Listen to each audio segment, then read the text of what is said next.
what your father did, or I know my father was in the Navy and whatever.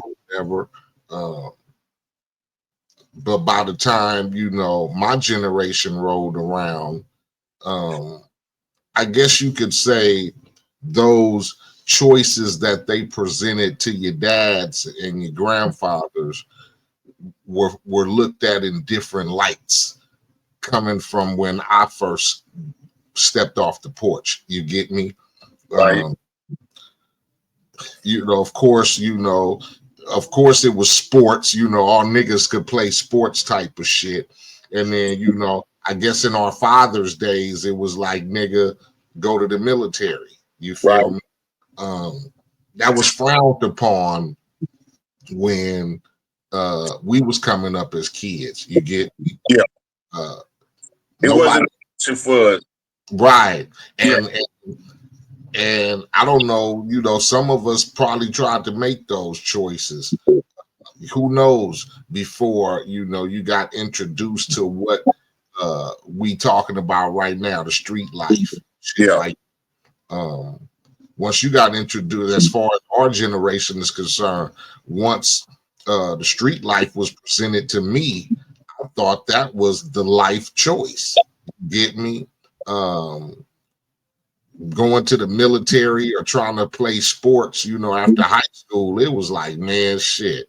Like did niggas feel educated enough to try something else, or was it that lifestyle back then of introduction in the 80s and the 70s of the drugs and the life and the money and all? Did that sway a nigga's options? You feel me? Because I think I'm a product of that. Went to high school, played sports, but was in them streets too. You feel me? And nigga just kind of leaned towards the streets too much, and couldn't make up that lost time. You know what I'm saying? But yeah, definitely coming out of the low income situations and things like that. We was out there taking chances, and we was trying to get us some money, some immediate money. So a lot of cats went to the streets to get that immediate money. Some cats was patient. You feel me? They saw the school thing through, you know what I mean, stuck whatever recreational situation they was in, whether football, basketball, whatever, the arts. But I think it's just the situation. I just think it's about, if your draw to the streets. You feel me? And then just being young and making them decisions on your own like that, we not realizing how young we is in our own head. We think we grown. You feel me? And is not making the right choices. We see that now. But back then, nigga was messy, bro. Good looking, fam. Yeah, you know what? You talk about one time, me and you was rapping the other day, man, and I think people have this idea that when you a rapper and you sign a contract, you rich off the bat. And you was telling me a story about how your moms had called you. You was out here in California messing with Death Row, and your moms had called you because they was about to kick her out the projects, and she needed some money. Oh yeah, definitely. This was on around the time when me and 3-2 we had came out there. We were about to do the thing with Death Row. But we had just got there, so business wasn't handled or nothing like that. We had probably just arrived, man. I don't know. I think we was there probably about a week or so. And I went to Suge's office to call my mom. Asked him, can I use the phone? He was like, yeah, make the long distance call. So I called my mama and shit, and she was on the phone. She was telling me she was in distress, and she was like, man, I need some money. Right? And I'm like, damn, I ain't got no money right now. I just got out here with these folks. We ain't handled no business yet. You feel me? I'm like, what's going on? Yeah, man, they about to evict us out the project. We were staying in the project at the time. I'm the oldest out of 9 kids, so the rest of the kids was in the house. I think one of my sister was probably in Houston at the time. But my mom was in New Orleans. And yeah, man, I'm hurt. I can't help my mom. You know what I mean? I'm shedding a few tears. Suge walked back in the office. He see me on the phone shedding tears. He was like, "Who that is?" I said, "Man, it's my mama." And he was like, he just got the phone for me, told me to wait outside. Came back outside. He was like, "Man, we finna get ready to go out." I was like, "Where my mama at?" He was like, "She gonna call you tomorrow. Come back up here. She gonna call you up here tomorrow." So the next day I had came up there. My mom called up there and she was like, "Hey, tell your friend I say thank you." I said, "What happened?" She was like, "He had sent me $5,000. We about to move." You feel me? And like I say, $5,000 at that time, that was probably the most money my mama did held in her hand at one time. You feel me? Right? Now, it wasn't enough to go buy no house, right? But we went from the projects to a nice rent house. You did what I'm saying? So I never forget that gesture right there. I never forget that. You know what? I'm glad you said that, man, because that's one thing I want to say. Everybody always talk about the bad stuff that Suge did. Suge did a gang of good shit too. I can at least my testimony, you feel me, about that incident, yeah, that was real right there. That was real right there. You know what I mean? I done been in situations, you know what I'm saying, where a motherfucker would probably try to take advantage of me in that situation. You feel me? Right. And let write a couple of songs, man, and you know what I mean, this and that, this and that. You feel me? The man did it, he ain't even asked for it back. I had just got there. So I thought that was real. I thought that was real. That was one of the realest gestures that I was able to have the benefit, you know what I mean, to see. Yeah, that was a crucial period, man. Y'all was coming out. That was just like the dawn of gangster rap. The light had already started shining, but it was still kind of early. What year was that? What year was that? I think this was probably like, this had to be like 91 or 92, probably 90 in or 91. In between. Yeah, I remember when y'all first came out this way to start working on the Death Row project. Yeah. We working with Eiht was around all that then? Yeah, I was around then. Yep, Eiht was around. I had an association with you know, with through one of the producers, Unknown. Yeah. Who used to work on our music. He was also in cahoots with trying to, I guess, get some work for him and Slip over at Death Row, you know, with knowing Dre and the history of Dre and the Wrecking Crew. And Unknown came from that era, you know, Unknown DJ, Techno Hop, you know, is where I got my start. Dudes like King T and so forth, Ice-T. So Unknown was around then, and that's how sort of like the Death Row name came about, because, you know, Unknown, I think, Suge with the name, or, you know, whatever the history is about that. We all sat down and thought of the name, and it was spelled differently and whatever. Anyway, yeah, he was over there as a producer, and that's how we got to know that Big Mike and 3-2 came out from Texas and Louisiana, you know, and was on it was supposed to be the first project on Death Row, if I'm not mistaken. Right. Yeah, we knew about the apartment and everything. I knew about all that shit, man. Yeah, because like I said, Unknown used to go up there, and you know, he was supposedly be doing work and music for Suge and them. So he was, because he was working on the Convicts album, him and Big Slip. We started off grinding with them. Yeah. We did a handful of songs. I remember Slip had done the first version to Straight Gangsterism. That one was gangster. I wish I had a copy of that, but he did. Yep. And Unknown, he was putting it down too. Yep. Where them records at? Where them records at? I don't know, man. We would have to get that Slip for that record right there. So Slip had that set. Yeah. Slip had that shit, man. Slip did, man. Shout out to Slip. That's crazy. So you was out here. So that means you was working with Snoop and all them, DOC and all them other cats. Yep. DOC was there, Rage, Snoop, most of the the usual suspects. Um, it was a heck of an experience, bro. Us coming out there, being out in California like that for the first time, um, in the presence of people that we was listening to. You know what I mean? Dr. Dre, DOC. You feel me? We got 8 up here. We just seeing. It was just like, 'cause in Texas we fuck with the West Coast heavy back then. You feel Right. me?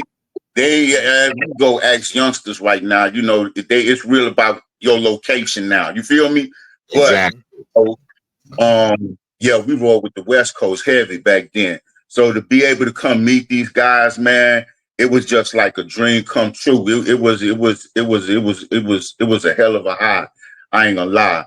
It was a good time for me in 3-2. That's crazy, man. So 1991. Shoot, I don't even know. I'm trying to think who was out. Hey, she would drop the record by then, huh? By that point, huh? Yeah. Yep. You was straight checking him? I was on my second album around 91, 92. Yeah, that's crazy, man. We dropped That this shit seemed like Compton thing. yesterday. We dropped this Compton thing, and then I just dropped 92. I dropped Straight Checking Them with Growing Up in the Hood. The thing in the apartment, man, banging it on them drinks, smoking that cat weed, banging it. But yeah, it was a cool time, man. I wish we would have had the opportunity to see the project all the way through. You feel me? Right. But things happen. I got presented with an opportunity. You know what I mean? And it happened around the time when like production kind of slowed down on the Convicts thing, right? Because it was other things going on at the label. You feel me? And I had already had responsibilities by then. You feel me? So I was kind of like on the clock. I needed to get in the situation. I needed to release some music. You know what I mean? So another situation, the Ghetto Boy situation had came. It took me a second. I didn't jump on it right away. I pondered it for a while and decided to go that route.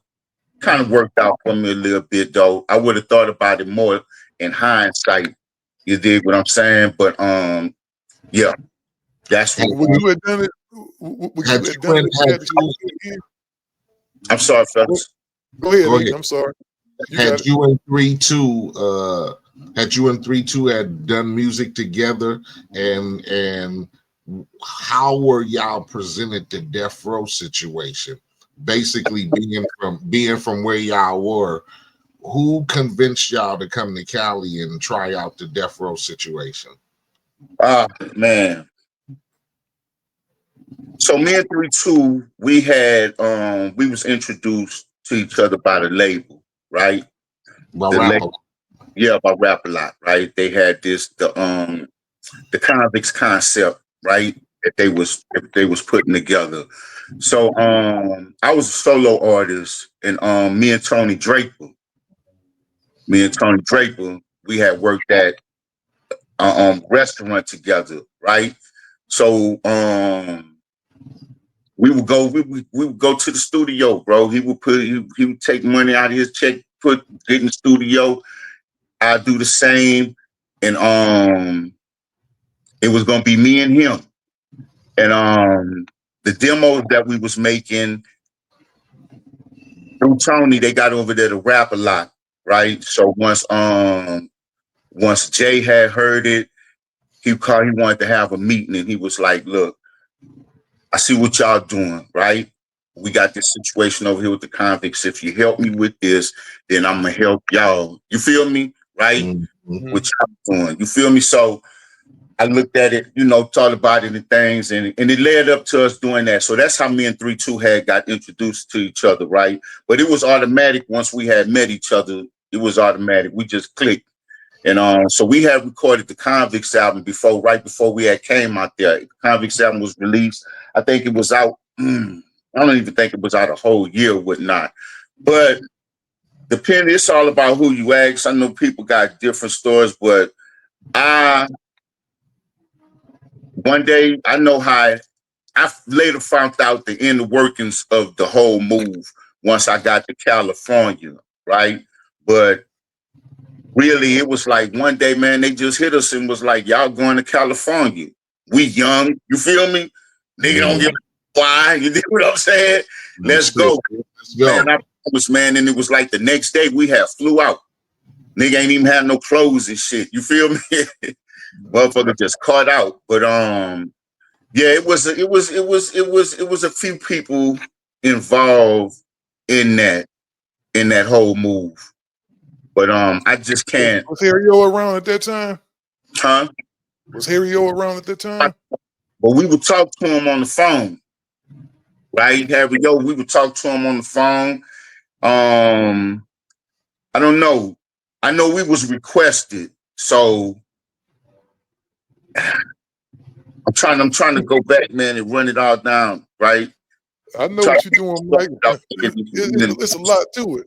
Yeah, but it's a lot to it. It was a lot to it, but it was a situation with Harry O and Jay.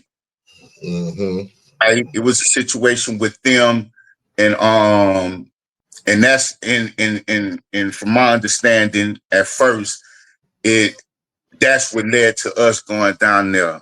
You know, they was doing the death row thing, and they was like the convicts on death row. They thought it'd be a good move, and that's how we had wound up going down there. But like I say, it's a whole lot of other things that had came to light later on, right? And I was able to put the pieces together and see the whole inner workings of it. But it'll take a long ass time. But in short, right, it was talks between Harry O and Jay that led to it. But I think it was a collective, you know, with the heads over there at Death Row about making a move and inquiring about us, right? But I think because Harry O and Jay probably had a relationship, right? He was the one that instigated it. You did, and so yeah. Yeah, that's crazy, man. That's kind of like, and that's history people don't never talk about because you would have never thought of, you know, Big Mike and Laura 3-2 was at Death Row. Oh yeah. We was there. We was having fun, man. We was turning on meeting new people, man. We learned a lot down there. You know, we left our mark down there, right? And I just wish that we was able to see it through, right? And finish the whole thing up. But you know, things happen like they happen. You can't live with regrets, right? We was able to go back home and still put the mask down, you know, but yeah, man, it would have been lovely if we was able to release that Convicts record on Death Row. It would have been super dope. Yeah. Yeah, we had product protection with Warren G. We had the song on that motherfucker with Snoop, man. It was early in the game, but I know that one is released on it's floating around there online. It's called Playing for Keeps. It's Snoop 3-2 Warren G on the track. Yeah, but it was early production though. But that one is out. Came across good to hear it after so many years. Man, Warren used to do a lot of sampling back then. Everybody was sampling back then. Oh yeah, definitely. It just was sampling back then. It wasn't just like straight through samplings. Niggas was able to chop them up. You feel me? But niggas was sampling. Sampling was still king back then. Hell yeah, like a motherfucker. Today it seemed like that shit is a lost art. But you know what?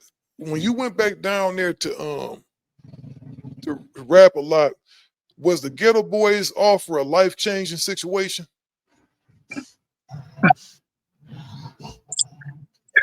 In a sense, right?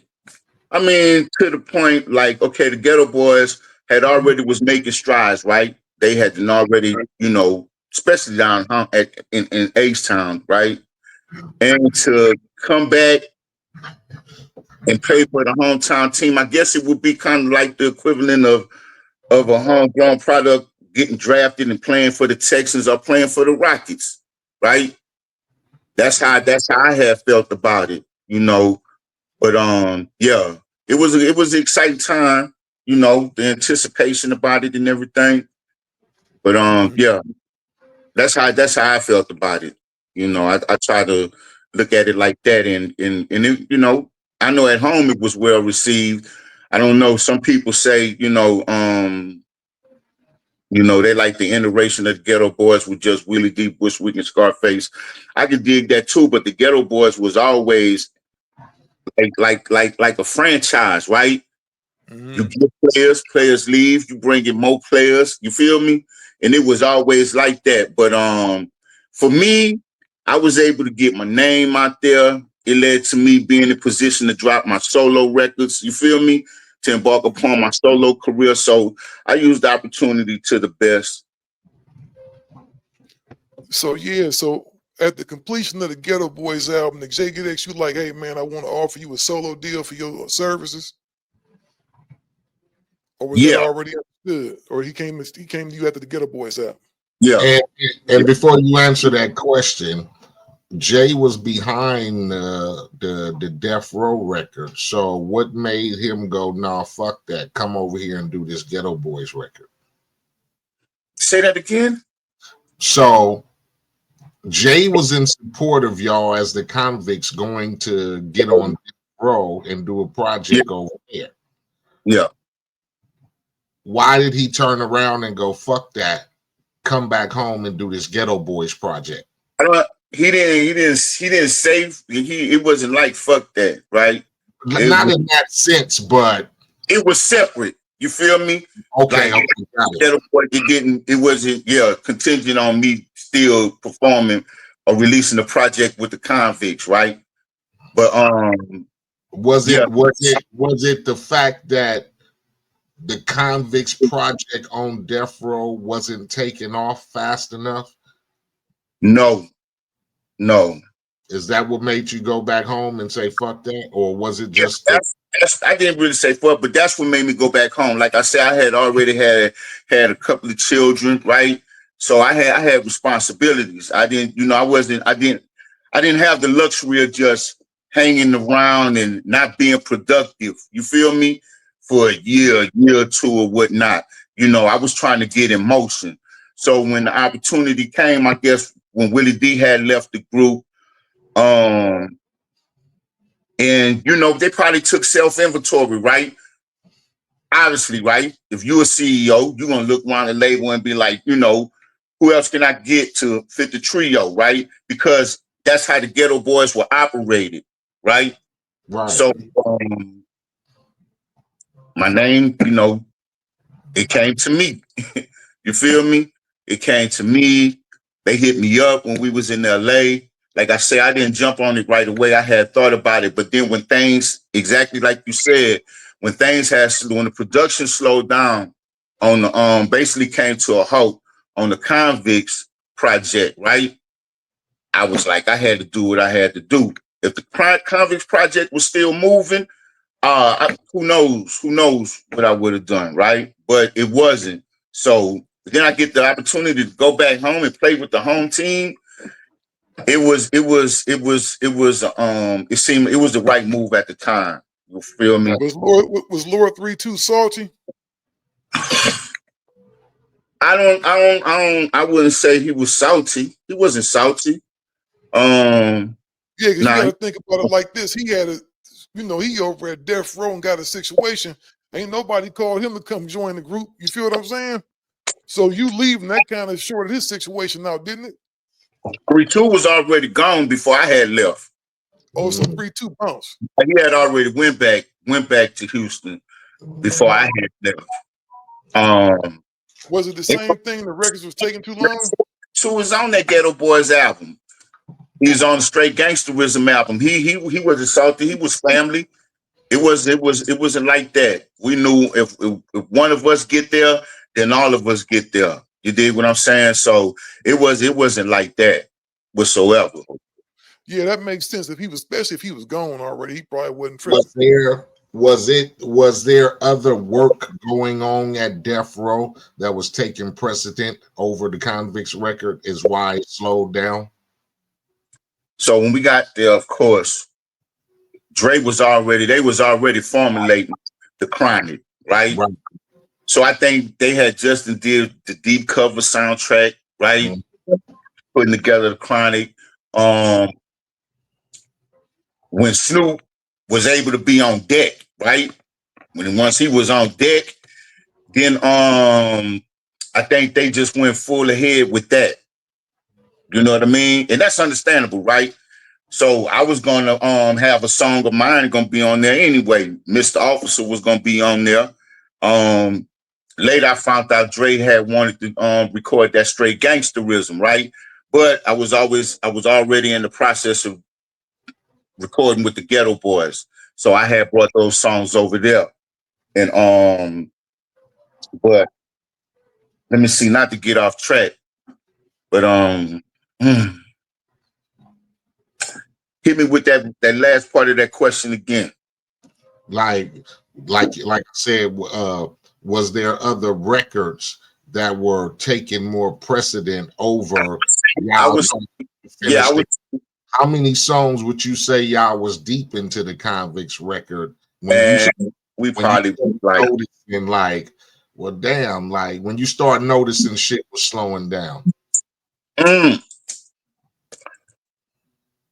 Man, we probably had to record it like maybe like 4 or 5, like 5 songs between Slip and Unknown, right? And then we had the one from Warren G. So that's probably like 6 songs right there, right? How many songs was we putting on the album back then? 10 or 12? About 10. About 10, yeah. So I would say we was halfway, right? But it was all pre-production, right? It was all pre-production. And then things had kind of slowed down. It was the incident that happened after things had slowed down that Unknown was involved in. Yeah. We went back to work with Unknown a little bit after that, but things had kind of slowed down because what was the incident with him? What was the incident? Huh? What was the incident? He got touched up. He got touched up. He got touched. Yeah, because he came to the studio with us one night, and it's dark as fuck in the studio with you know, back then it's pitch black. And me and like, nigga, why you got sunglasses on? Cause we just kept, why is this nigga wearing sun? Like, okay, maybe he like you standing there for 5 minutes or so and you ain't tripping. But nigga, we've been in here for about 30 minutes, nigga. And this nigga still got his sunglasses on. Yeah. Nigga, what the fuck is going on? And nigga pulled them glasses off, nigga. Boop. Yeah, man. I think it was behind like the production had slowed down. And I was and we was like, hey, we ain't been to the studio in a minute. This is exactly what was told, because Slip was a part of that, right? Yeah. From what I heard was he went and got some money from Suge to start production on the Convicts project. But in the midst of that, Slip was working on Music to Drive By with me. Mm-hmm. Right? So Suge is requesting these beats. Nigga, you done took my money, so where's the beats? Unknown kept putting it off like, well, you know, I'm busy working on Eiht's record. And once he heard that, nigga, boop, boop, boop, boop. Okay, see, that's what I heard. Yeah, you probably right? Because I thought it was because the production had slowed down, because when Suge had asked me, I was like, Suge, we ain't been to the studio, you know, and he was like, who y'all been working with? I was like, man, we was working with Unknown, we was working with Slip. And he was like, don't worry about it, I'll take care of it. Oh yeah, he took care of it. Yeah, and then one day when Unknown popped up, we was going to the studio, he had them sunglasses on. Yes. Yeah, he wearing them sunglasses for a minute. And when he got to his house, got to his studio, boom, took the sunglasses off. And that's when we found out what had happened. I was like, damn, I kind of felt bad, because I thought it was because I had told him we ain't been to the studio, right? Yeah, but Mike, you got the homie's ass whooped. But nah, so they took that it was basically because it's one of those things when you riding high, right? You know, we was having a little success, and when they was working on that album, because he was 3-2, we would be privy to some of the songs y'all was working Yeah. on. Remember that intro, that figure 8 intro? I came up with that. Yeah. Hey, we was like, oh shit. We couldn't believe we was hearing this shit. You feel me? But Yeah. shout out to Slip and shout out to Unknown. I wasn't laughing at his situation, right? I was just recalling everything. But the brothers were still good brothers. You know what I mean? I enjoyed working with them cats. You know, I learned from everybody that be around. So I definitely picked up on some things and learned some things, man. And getting down over that West Coast production, that really helped my flow. You feel me? My flow was already headed in the right direction, but that really helped refine it. You dig what I'm Big saying? Mike, you a good nigga, dog. Yeah. Even though we didn't get to finish the project and stuff out there, I still learned some things, right? And was able to, upgrade my game a little bit from being down there. You know what I'm saying? So, but yeah. Yeah, sometimes when you're around other greatness in the making, it just makes you refine and polish. Not that shit is a competition, but being around motherfuckers who you feel have already set the tone for being, great, like yeah. Dre was one of the motherfuckers, Slip was one of the motherfuckers. Then being able to hang around, the Snoops and the Warren G's, and we would it too. At the apartment, everybody stayed over there too. You feel me? So because y'all already, like I said, y'all were looked upon as some great niggas already. So because y'all were the first ones to represent a California West Coast label coming from Texas. So you already know how niggas felt about the Convicts early projects. You feel me? Yeah. Shout out, rest in peace, my nigga 3-2. Yes, sir. Funny motherfucker. Yes, let me ask you this, Mike. When they did put the 3-2, the Convicts album out, right? Did they put a lot of promotion on that, or was it just something that just kind of popped up? No. They put it out there. We had a little promotion, you know what I mean? But it wasn't like no major rollout or nothing like that, right?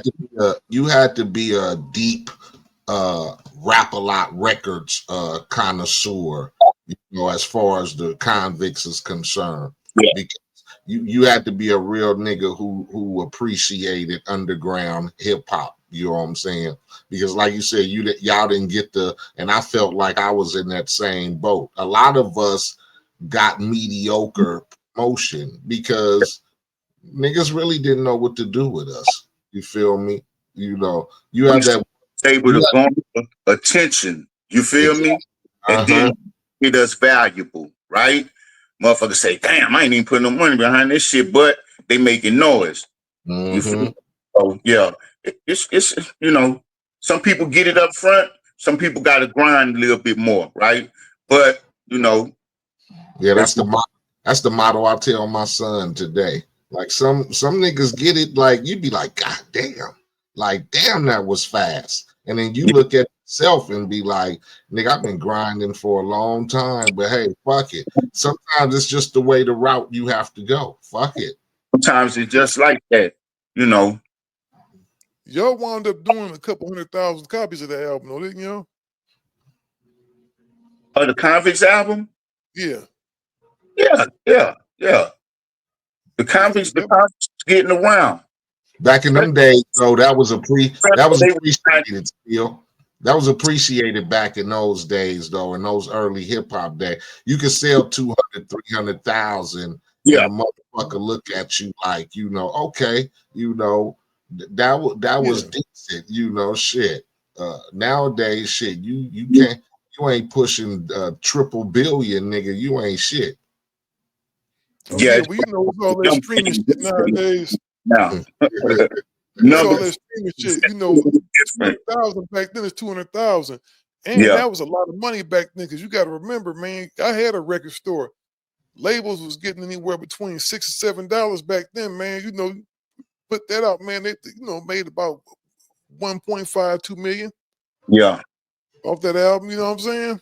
Yeah, that's been changed. Now, when you collecting about what 60, 70 cents, you know, them point, nigga don't know a point is 7 cents and shit. So, nigga, you getting motherfucking, you getting what 8, 9 points an album, nigga. You look up, nigga, that shit add up to about a couple of cents. Then you turning around and they charging you for every stamp, every fucking phone call, every fucking promo tour.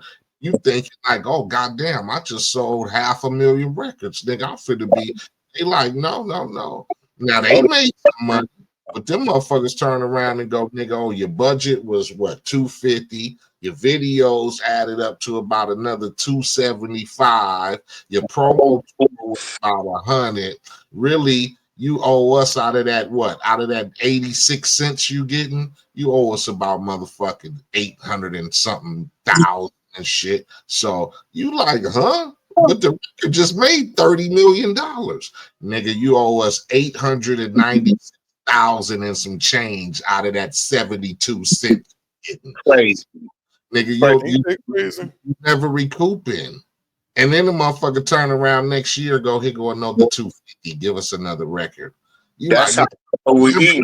Living off the advances and that show. You gotta eat off that. That's how you gotta live. Yeah. You gotta figure out a way like how I'm gonna get my shit recorded, beats, all that shit with this budget and put some of this money in my pocket. Cause I'm never gonna see a royalty check off of this project. Never. I don't give a fuck. I go sell 2 million copies and motherfucking make them about 40, 50 million. I still owe these niggas 3 million. They have provided you with a real budget. Yeah. I done put out 2 records and I'm still in the red 3 million, and that's gotta come out of 72 cents. Like yeah. But you learn not to ask for so much shit next time, right? I don't need this. I don't need this. I want to go record in this city. I want to work with this producer, this and that. Yeah. Fuck them ads in the magazines. Fuck all that shit, man. But about now, I just want to go off a word of mouth of the streets. Fuck it. Yeah. Because y'all charging a nigga for everything. Everything. Hey, they feel like they got to get it back. You did. And keep in mind, not only are they collecting everything back out your 72 cents, but they probably don't already made anywhere from $1.5 to $7-8 million already, just already, and they still charging you. You sell a motherfucking million copies for them.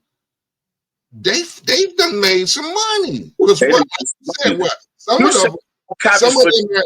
How many dollars? $7 an album? Yeah, that's $35 million. Some of them, what? Some of them flipping what? $9.99 at the motherfucking one stops.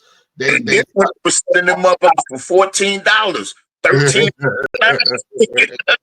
Straight up. Money. Labels still spending some of that gangster rap money. Yeah, that's straight drop right there. I used to get my just due going into one stops, nigga. I'm like, who album is out? Oh yeah, let me get that. Let me get that one. Let me get that one. Let me get that one. Nigga, yeah. Go to the label, fuck it. Anybody who was on the label, nigga, I'm going shopping, nigga. That's how I get all my music. Fuck it. Hit up the label, go in there. Whose record out? Oh, Michael Jackson's record out? Yeah, let me get one of them. Days. Who else is out? So, yeah, because you ain't finna see nothing. You better be smart and be able to budget that motherfucking advance they give you. Stick some of that in your pocket. Stretch it out, but then you was able to get some money. You get your publishing right, and then after a while, them royalties will catch up a little bit, right? But when you start figuring out the game, because some of us as artists came in this game young, and it's fortunate now that a lot of artists are able to gain from that, having the knowledge of what we had to go through, because we was getting fucked in the game young back then. You was gonna get skinned up. Published, nigga. Yeah. What the fuck is that? Nigga, published. Nigga, I thought you just get a check for. I thought you just get a check. Being on the album cover and doing songs and shit. I'm like, where my being on the album cover check at? You know what I'm saying? Like, get your publishing and that you get your mechanicals, and you like, what the fuck is that? We didn't know that. We weren't able to figure that shit out until later on down our lives and our careers and shit. And unfortunately, you know, there's some motherfuckers out there still eating off your work because you know you wrote the songs, you did the music, you know. It's just that we came from that era that certain niggas felt like they deserved that more than you, and you the motherfucker who produced that situation. You know, a beat you might have done did, or a verse you done might have wrote. Now you done wrote every fucking verse on your album, and you look up and somebody else is claiming the publishing on it. You know, I'm even hip you to the game. You feel me? I'm a hip, you know, but. I don't know. Let me ask you this, Eiht. If you was in a position back in them days to be a CEO, right? You was wearing a different hat. You wasn't behind the mic, right? Right. Sitting behind the desk, right? You got young niggas, got some talent. You sign them on up. Is you gonna hit them to the game, or you gonna let them learn through trial and error? Coming from the era that we came in, I'm gonna be the CEO because, like I always tell a motherfucker, the object of that situation as me as a CEO is to retain most of what we need as a company, and I'm gonna feel like in some situations now. It all depends on how knowledgeable the artist is I'm dealing with. You get me? If I'm dealing with another young nigga and he coming in and we getting ready to do a deal and I want to sign him and he's knowledgeable about the situation and knowing like, okay, my publishing is separate and whoop-de-whoop and blah, blah, blah, then I'm gonna have to give a young nigga credit and we're gonna have to come up with a deal. Like I said, first situations, niggas are just not knowledgeable. So those are the situations where we got fucked because I'm one of those niggas. I wasn't knowledgeable about a lot of shit as a young 17-year-old kid coming up in the neighborhood. I didn't have the guy, you know, my mom frowned upon that type of the shit I was trying to do, you know. Well, hey, you know, at least you was on a major label, Mike. I guarantee you didn't get no advance for that Convicts album, did you? Not for that Convicts. we was able to go in there and get 1,500 here. You know what I mean? Right? Yeah. One of those situations. Like, nigga, we need some dice. Hey, listen, I'm going to stay off this corner, man. I need to have some money, right? I ain't going to finish this record if I get caught up there on the block, right? Then, you know, you got to go make that kind of stance, right? But yeah, it wasn't. We didn't get no quote unquote advance for the Convicts record. But you know, we was hungry, we was hungry. And we were just trying to put in some work so that we can get out there. Naturally, we come in the game. 90% of us that come in the game, we not adept to you know, the business side of it, right? We really being trusting, right? Going off the people that we ride with, decide to sign with their reputation, right? In the game, right? We're looking at their success and we're looking at it like naturally they want their artists to have success, right? They want their artists, you feel me? To you know, to come up, right? It's a good look. But, you know, when it comes to that pen game, man, they whoop you with that pen and they make you learn on your own, right? And just to be not to be biased about the situation, but there was no difference between Rap Hot and being on Sony or Big Beat up under Epic or whatever. Yeah, it wasn't. I wasn't getting like once I became knowledgeable about situations, but I was on Sony and Capitol and got fucked for my first 3 albums. Nobody felt justifiable in going, this dude's writing all his music or whatever. Nigga, I was somebody is picking up a check for $250,000, and I'm going home with $5 grand in my pocket. Yeah. You get me? There was no difference because it was an independent and a major. If a nigga could fuck you, they were gonna fuck you. Just period. Until you took a stand. I would say they would definitely take advantage. Of course. But I tell you that all the time. You feel me? Still, we have discussions about niggas' character today and how a nigga should be more, and I tell you shit. In this day and age, if a nigga can fuck you, he's gonna fuck you. Unless you know your business and know where you coming from. If a nigga go, yeah, we got 5, I should give him 250 and take my 250, but I'm gonna find a way to give him 75, and I'm gonna motherfucker in the court. See, they just, you know what, man? I'm all about people. You give me this what we're looking at. Damn. Unless you know I got that 5. This one. If you don't know that 5 is there, I'm gonna figure out a way. Now you saying that a nigga should just be credible and go, I got this 5 for us, 250 you, 250 you. But some niggas go, yeah, I said that, but now that 5 is in my hand, and it's like he don't even know that it's the 5, right? Well, see, this how I look at it. I look at it like this, all right? We got that 5, and let's say I'm the label, right? Okay, I got to pay for his studio time. Let's say, okay, I don't spend 10 on the studio, right? I don't spend this and that. I don't been giving the money. But so let's say, 50. Yeah, let's say I don't spend 50,000, right? Yeah. Let's say I don't spend 50,000. I'm gonna say, okay, you know what? I'm gonna go on and take 300 of this because I got to get my little bit of money back, and I got to make some money, and I'm gonna give you the other 200. The rest of it, right? You know what I'm saying? The other couple 200. That's being fair. How they gonna give you that 75? Sound good. Not just giving niggas, 50,000, 75,000. That's kind of like fucking a nigga right there, That's just some niggas' mentality. That's just it's like the bigger the prize, the less a nigga want to pay you for your contribution. And you done just as much. And I don't know why their mentality was this way. You get me? I have no idea when I first came in the game and I'm sitting up in the studio late nights and not seeing my kid and not going to the hood and participating in my activities with my neighborhood. And, moms is tripping. I'm missing school. I didn't do all of that so a nigga could go, he should get this, but I'm gonna fuck because what? Not just what? Because you the nigga who found me and walked me through the door.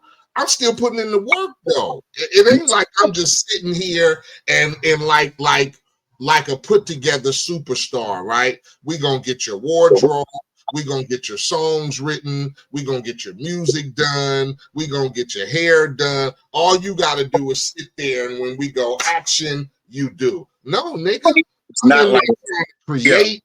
I'm in there trying to figure out, okay, what is gonna make me, oh damn, I listened to this nigga song and his shit is, now I gotta come up and nigga, we sitting in there at 3 o'clock in the morning and I'm missing my kids' functions and I don't do this and do that, all because I'm trying to create and be this artist. And when the money hit the table, you think you should take 85% of it? Like, goddamn, dude, like, I don't like. But some niggas' mentalities, it is like that. Some niggas is like, nigga, we in this together. We started this shit, nigga. Some situations like that, right? $500,000 hits. It's like, damn, I got this 5 right here. This nigga just brought in 5. Right. But he wouldn't even brought in this 5 if it wasn't for me. Not like it's a partnership. Right. Some niggas have that mentality. If it wasn't for me, and that's how I felt like. Remember that night we had the homie on there, and he was like figuring like, oh, I'm the label, so without me, nigga, you can't get shit done. Nigga, I'm still gonna write some songs. Yeah. I'm still gonna get in the studio and create. Dope artist. If I wasn't a dope artist, I might not put it out, but guarantee you somebody gonna hear this shit and go, we gotta do. Don't feel like if I didn't have this label, you would never be who you are as an artist. What do you mean? You can't do shit. You can't create a song. You can't make a beat. All you got is a motherfucking mouthpiece and a little more dollars than I have. And if I was smart enough and was knowledgeable, I'd be independent like you and start my own shit, right? I respect that you got money and you got a mouthpiece, right? But this is but partnership, right? Don't feel like your status as the label and as the whatever is where, well, I should collect 90%. What do you mean? If you didn't have this song and this beat and this artist, what would you promote? What would you mouthpiece? Well, so you know what the crazy, not to cut you off, but you know what the crazy part is? They almost justify all of that, the economics of how they do stuff and the structure of the deals, because probably only 1 in 5 artists gonna be successful at a label. Think about all them records that Rap a Lot put out. How many of them records actually sold, Mike? You think a lot of that shit was selling like that?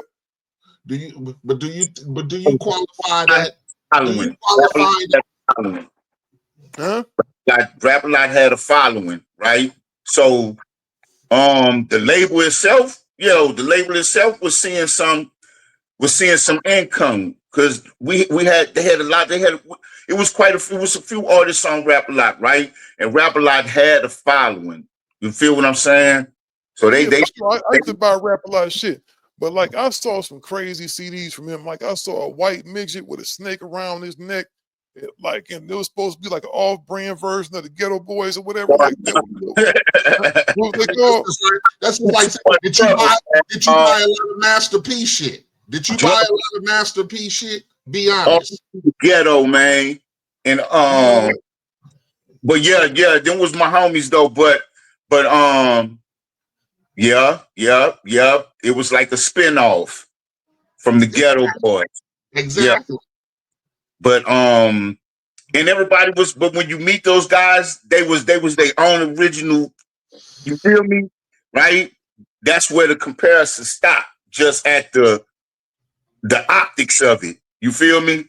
But everybody had aspirations and hopes and dreams, man, as an individual and things like that, but unfortunately, just like other artists that came before the hip hop era, right? We talk about blues, R&B, jazz artists that was dealing with the music industry, you know what I mean? Getting taken advantage of. The white artists just covering black songs and putting them out like it's their songs. You feel me? Right? And then you would think that blacks in the business, after seeing and knowing that this kind of stuff and being a victim of this kind of stuff, that we would treat each other differently. You feel me? Right? And treat each other a little bit better with a little bit more respect, right? But it's not always like that, because that money, you feel me? When a person got their own aspirations, right? And you are just a byproduct of that. You're just a means of, you know what I'm saying, to help them get to where they want to be, right? But you like, okay, that's cool, right? Because sometimes you got to get with somebody to get somewhere, right? But at the same time, at the end of the day, you want to walk away with something as well. You feel me? Like you say, hey, you don't want to be dedicating all of this time, all of this effort, right? All because it takes a lot of emotions to put them songs down, be in the studio, you know what I mean? All them hours, and we do music quick these days. Back then it wasn't so quick to be putting together a song. You feel me? Niggas is recording on reels and everything, but it's a learning experience, bruh. And look, we got more knowledge about it now, right? Right. Some people came out less scathed than others, right? But it's just one of them things, man. And but look at them now. They able to go, at least they able to go get a larger bag, right? I wouldn't say workings of the business didn't change. It's just enough money. It's just enough money to put bigger bait on the hook, I guess. You feel me? Yeah, right? for real. Hey, Mike, let me ask you this, man. So you went on a run. I think a lot of people forget you put out 3 more records on Rap a Lot. You put out Something Serious, and on that Something Serious album, you was the first one to really start fucking with Pimp C. So I had met Pimp and them before we had came out to Los Angeles. So we had already knew them. Matter of fact, I was the one, me and 3-2, we brought their music out there, right? And Snoop and them was on that shit. You feel me? Cuz let me get this tape. You feel me? Like, man, go on and jam them niggas UGK. But they was already our homies before we had came out there. But I'm thinking, because I had Pimp C on the album, he did the hook on Having Things, and he produced it. He produced the track. I had initially sung the hook, but after we finished the song, Pimp talking to me, and he talking, and I'm hearing this voice, and I was like, man, to give the song more texture, you should go off in there and sing that hook. You feel me? Because he killed that motherfucker. Yeah, I said you should go off in there and sing that hook. And then Bun, he was on a song called On the One. Yep. I should have had both of them on the same song. I don't know why I broke it up like that, but it's the way that it had happened. Pimp had produced the Having Things we was working on there, and I just got him to do the hook. But I'm just trying to think and make sure, but maybe I'm thinking like I'm probably like the first project other than their own project that they had performed on, probably that they had featured on. Yeah, that was the shit. Yeah. That was shout out to Bun B, R.I.P. Pimp C. You feel me? But yeah, man. I think that was man, matter of fact, yeah. And I was just looking out. Because they was my partners and I was fans of them. You feel me? I had to have them on there. I should have had them both on the same song, right? But that's just looking back in hindsight. But still was a strong showing on both songs. So yeah, well, I'll tell you what, I think you broke Pimp C as a producer with that, because I was hit the UGK, and that's how the Rap a Lot music. That's how a lot of music got around. You would hear one of your homies playing it, especially if they from somewhere else. My homie Quentin Tizino, he was from Texas. He was from Orange, Texas. And he was playing that Short Texas record by UGK. Yeah. Like back to back. And I said, who was that, man? Like who was that? He dubbed me a copy of it. I came back to California. They dubbed the copy for me. That's how music kind of got around. Oh, yeah, definitely. Yeah. That's how music got around. A lot of unknown shit and a lot of what we consider underground got promoted just by having word of mouth. Shit, I would go to Mississippi and my cousin would have shit from the East Coast I never heard. And so I would dub that shit, or I would come back to LA, hit up the Paramount swap meet, and go digging through their 12 inches and be like, oh, here this shit is. But you would never know, because I didn't know who the fuck them niggas was. You get me? They just sounded good. Doing them motherfucking family reunion trips back to Mississippi. That's how I was connected, because my older cousin, he listened to a lot of East Coast music. So I didn't know about none of that shit. But I would listen to shit in his car and then at the house on his record player. And then I would be like, oh, I'm gonna buy that shit when I get home. Rush straight to the Paramount swap meet, and one didn't have shit but mom's stereo in the living room. But fuck it. I'm finna go to swap meet, buy this record, and throw this motherfucking Radioactive on, or that motherfucking the roof is on fire or some shit like that, and be like, moms be like, what the fuck is that shit? But that's how I got to the record store. You ain't got the money to get the record, but you going to see if it's there. I'm gonna see if it's in that. Oh yeah, in the country music section. and come back and get my shit because I know motherfuckers ain't finna go checking the country music. Nigga said, I might hide this motherfucker. Let me hide this record. Come back and get my shit. And but yeah, man, that tape game was serious back then. Boys used to have trash bags full of motherfucking cassettes. You hear me? Motherfucker didn't have on them, but you knew which was on each one of them motherfuckers. You know, but yeah, those were simpler times back then. But you know, for a minute though, Mike, you was probably Rap-A-Lot's biggest artist for a minute. For a second there, because Something Serious went platinum, didn't it? Something Serious did some numbers, yeah. Something Serious went big, dog, because Scarface hadn't dropped no shit yet, and you was like they main dude for a moment. I bet they was treating you different as a motherfucker, wasn't they? Scarface was already established. Yeah, Face was already established. Face was he was the flagship artist there. He was yeah, for sure. But what I'm saying, when you drop Something Serious, he hadn't dropped nothing. You kind of dropped by yourself. What you mean? He had solo albums already. Yeah, but when Something Serious dropped, Scarface didn't have an album out at that time. I don't think, not a new one. He probably was working on it. Yeah, that's what I'm saying. You as a label in that position, you probably wouldn't want to have two of your big artists out at the same time, because it's really going to contradict sales.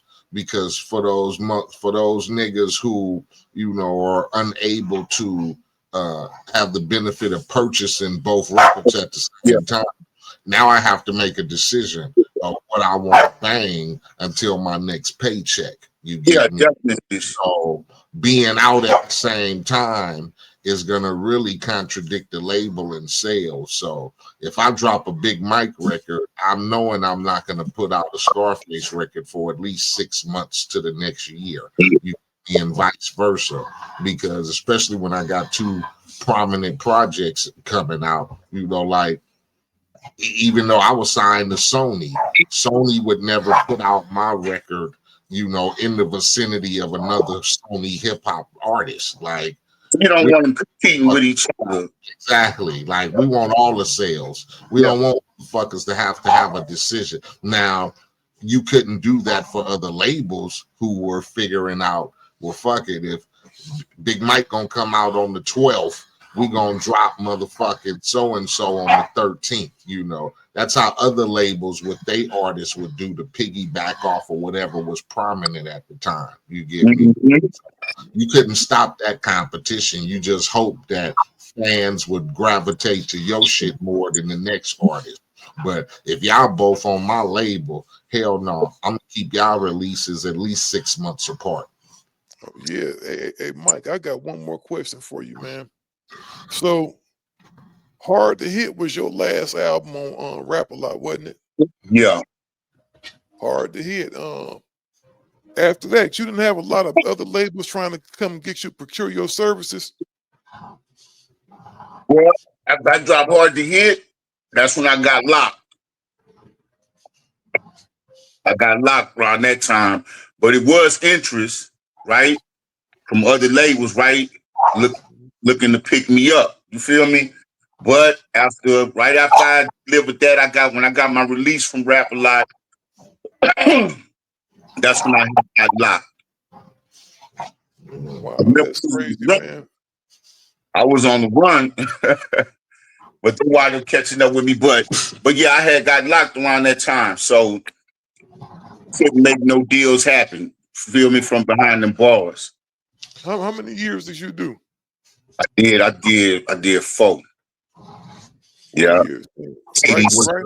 Was your situation of getting locked up was a result of the decline in music, or was it just some other shit that you had already had done and it finally caught up to you?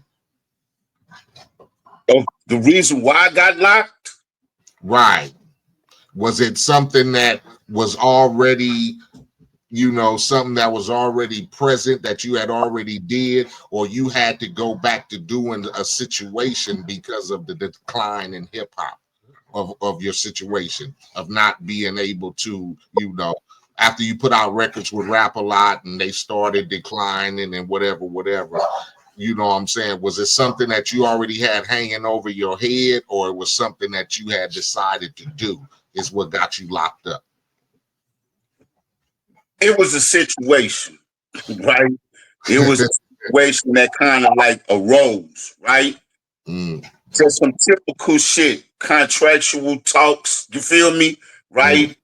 And it was a situation that it caught me by surprise. You feel me? The situation caught me by surprise, and I had to react. Right?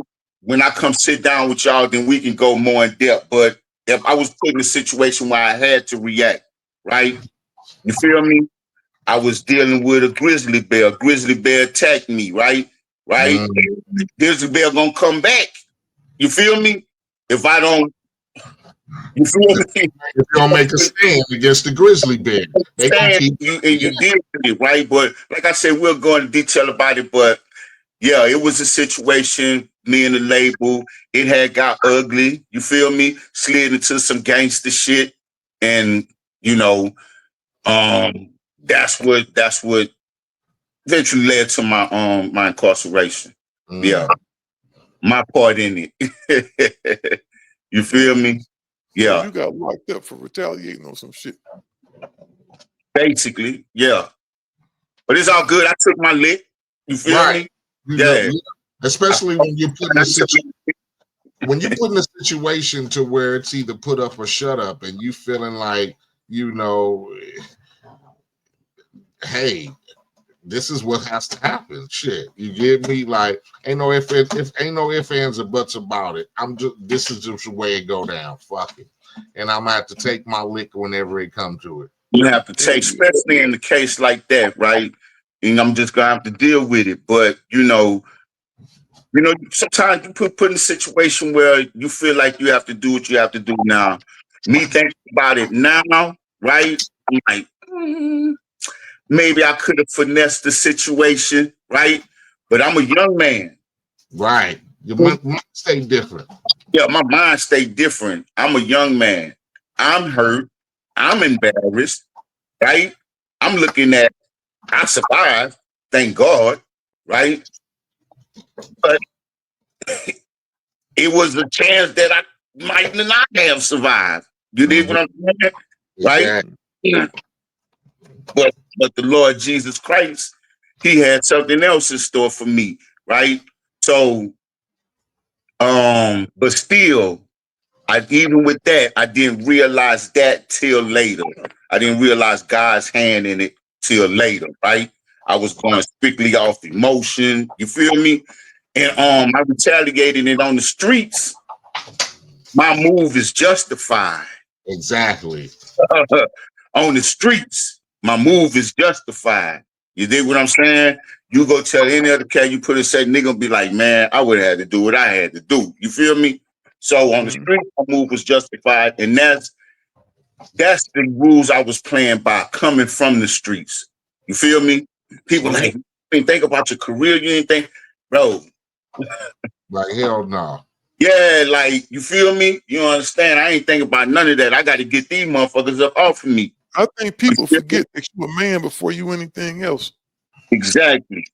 You know, but like I say, you know, I took my lick. I'm here. You feel me? Still living my life, getting older. And that itself, that too was the experience as well, right? So I got real-time testimony, right? And I'm just being short with everything because I'm working on a memoir. You feel me? And I want to have this in there. So I do want to leave some things, you know. That's why I'm being short like that. I know y'all can kind of tell I'm being short. Still be trying to hit you with questions to kind of like, but I got to be short with you right now. Still, we'll talk. Feel me? I got to leave something for the literature. Feel me? But yeah, man, people, people basically got an idea of what happened and things like that, but yeah, man, wind up going to the penitentiary, getting back out, having to go through the whole struggle of reintegrating myself back in society, getting back on my feet. You feel me? I won't even say unfortunately, but for me, I didn't have that fanfare waiting for me like that. Like rappers go to jail and then niggas get out, they waiting for them. It wasn't like that. It wasn't like that for me, right? I think because while I was locked up, and this was pre-social media, right? So motherfucker locked up and you don't have homeboys that have access to the media, right? You had to have somebody that had access to the media to keep you TV shouting you out, you feel me? To even be able to go up to the radio station, have a reason to be at the radio station where they can shout you out and things like that. You dig what I'm saying? So my niggas was in the streets, right? They wasn't rappers and things like that. So they didn't have access to the media. You dig what I'm saying? Right? I'm getting all of this through letters and pictures. That's how I'm getting my support. You feel me? Right? Yeah. It's like at the time, the source had reached out to me, right? And I was locked up in El Paso and they wanted to come interview me, but I didn't see how it would help my situation because I was going through a real situation at the time, right? And it was a real trial for myself and for my family. You dig what I'm saying? And I just wanted to go through it and get it done, right? So I didn't see the benefit of sitting there being interviewed from behind bar. And listen, I'm a studio head. I love to be in the studio creating, recording. You dig what I'm saying? Even though I'm in the business to where we have to be in front of the camera, right? And make ourselves accessible to the media and things like that. I'd be shooting videos, I'd be sweating profusely at my own video shoot. It could be cold outside because I just was never like comfortable in front of the camera and things like that, right? I can get on stage and do my thing, but all of that revolved around the music. You feel what I'm saying? Right? I could eventually get in there and get my mind right to do the videos, and I had got better with it. But I was never that kind of cat, right? That's why I'm a little bit behind with the social media now because when it was happening, I didn't gravitate towards it like that. You dig what I'm saying? So funny about you saying that, man. Gee, so we got the ease into it, right? And then we gonna perfect where we getting our bread at. Oh, this what we gotta do? Damn, you know what I'm saying? The motherfucker go from there. But yeah, so I didn't seek out the media or nothing like that. Right? People be like, man, come down here and interview me. I just wanted to get through that with God, with my family. You know what I mean? And I did. I wound up with a 7-year sentence and I didn't have to stay the whole 7, right? I did the rest on the street. So that was a blessing. And I learned a lot down there. My relationship with the Lord grew, right? I'm sure that he didn't want me behind bars, right? But it was other things in my life, right? Where I was undisciplined, right? And he was giving me time on my own to correct that, right? And then sometimes you got to sit down.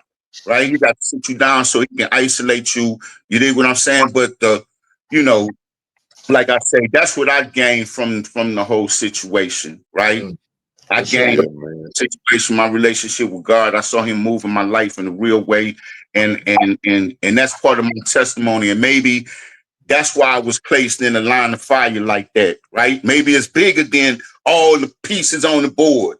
Right. All the people involved, maybe it's bigger than all of that, right? So I'm able to do that now that I'm past the letdown of it, the anger of it all, right? Now I'm able to, you know what I mean, to really see the workings of it and pull the positive up out of it, But yeah, it had got into some gangster shit. It was real though. It was real though. You know what I mean? So, yeah, man, we go have this sit down in person, man, like we talked about. This is a precursor. This is a precursor of that, man. It's crazy. Man, I'm thinking about it, right?